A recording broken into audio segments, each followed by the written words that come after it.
Ever taken a good look at food packaging, particularly lately? You've probably noticed many items include a warning about peanuts. Yeah, for people who live with severe peanut allergies, those labels can be life-saving. Even limited contact with peanuts can trigger a life-threatening reaction. And it's a problem that is on the rise. According to the American College of Allergy, Asthma and Immunology, peanut allergies in children have increased 21% since 2010. Think about that. 1 in 50 children in the US might be affected, but that could be changing. Doctors have found a treatment that is helping some young people build their tolerance to peanuts. Well, for more, we're joined by Dr. Brian Vickery. He's the founding director of the Food Allergy Centre at the Children's Healthcare of Atlanta. And you led that study into peanuts, which involved 10 countries, hundreds of children, and it was quite a remarkable outcome. Just talk us through the findings. 2 out of 3 you found now have a tolerance to some peanuts. That's right. After a year of treatment, children who were reactive to 1/3 of one peanut, really fractions of peanut, were able to tolerate 2 peanuts without really any symptoms. You know, we were talking before about why peanuts for a start. Why are they such a big deal, and why this uptick? Well, peanuts in particular are very potent allergens for reasons that we only partially understand. They are the leading cause of fatal reactions when those things happen. They're not common, but when they do happen, most of them are to peanut and tree nuts. I have a 2-year-old, and I recall strongly when we started introducing solids around 5-6 months of age, her doctor said, start introducing allergens like eggs, like peanuts. How important is it to introduce that tolerance at a young age? It's very important, and recently the guidelines on how to feed infants, peanut in particular, have totally changed. So when I trained as a pediatrician, which was not that long ago, I was advised to counsel mothers, don't feed your children peanut until they were 3 years old, which we now recognize was probably the exact wrong thing to tell people. And on the basis of a previous landmark study that was published in the New England Journal of Medicine, it was shown that exposing infants to peanut when they're 6 or 7 months old leads to a dramatic reduction in the onset of peanut allergy by age 3. Yeah, I mean, this is where it blows my mind. I mean, why is that?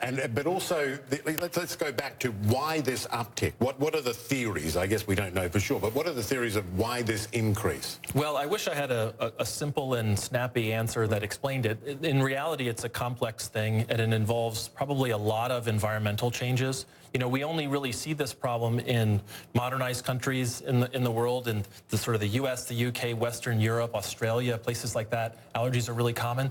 The rates are very different in other countries.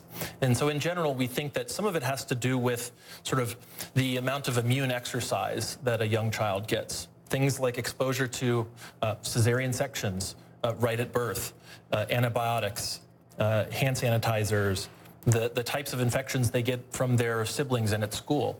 All of these things likely affect the proper immune development. It's incredible. At the moment, from what I've read, there is no treatment for peanut allergies approved by the US Food and Drug Administration. That's right. When could this treatment come on the market?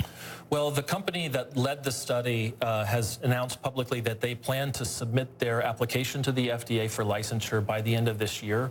And the FDA has committed to rush it to market if the data look acceptable to them. So we don't know exactly how long that will take, but when I see patients in clinic, this is a question I'm commonly asked, and what I tell them is, I'm guessing by the end of the summer or maybe fall of 2019. And also, I just wanted to get in, I mean, because we were talking before this interview began, and it's something that caught both of us. You said cesarean sections. Right. Why? So there is a statistical association between cesarean birth and the onset of food allergy. And it's thought because when the baby is naturally born, the baby's exposed to the mother's microbiome, that is the collection of microbes that naturally live on or in the body. In the birth canal. That's right. And this is actually the baby's immune system's first exposure to microbes, and it helps program the proper immune development of that baby. When you open the abdomen and take the baby out, a way that is effectively not a natural way, the baby's immune system is not stimulated in quite the same way. That is stunning. So you find that more people with peanut allergies have been born via C-section? Well, overall, just as a broad association, if you look at the rates in children born by cesarean section compared to rates born by natural childbirth, there's a statistical association with the onset of allergy. That's fascinating, Yeah, and what an extraordinary study, and hopefully some good news for people, because they ended up, some of them were able to tolerate 2 peanuts a day or 4, I think one girl was 7. It's not a lot, but that might be enough to stop a deadly reaction in a slight exposure. When you consider how sensitive they were at the beginning of the study, all of these kids qualified for the study by being exquisitely sensitive to just trace amounts of peanuts. So it doesn't sound like a lot, but this is really a potentially life-changing thing for families who may, you know, not feel comfortable sending their kids to spend the night at another child's house, or go to camp, or take an airplane flight, maybe. To have that kind of protection really could be life-changing. It certainly is the worry of so many families, so many parents. We could talk for ages, but we've already gone way over time, so I'm going to leave it there. Dr. Brian Vickery, thank you so much. Thanks for having me. Appreciate that. Thanks for coming in, we appreciate it. And we're going to take a short break here on the program. We'll be right back.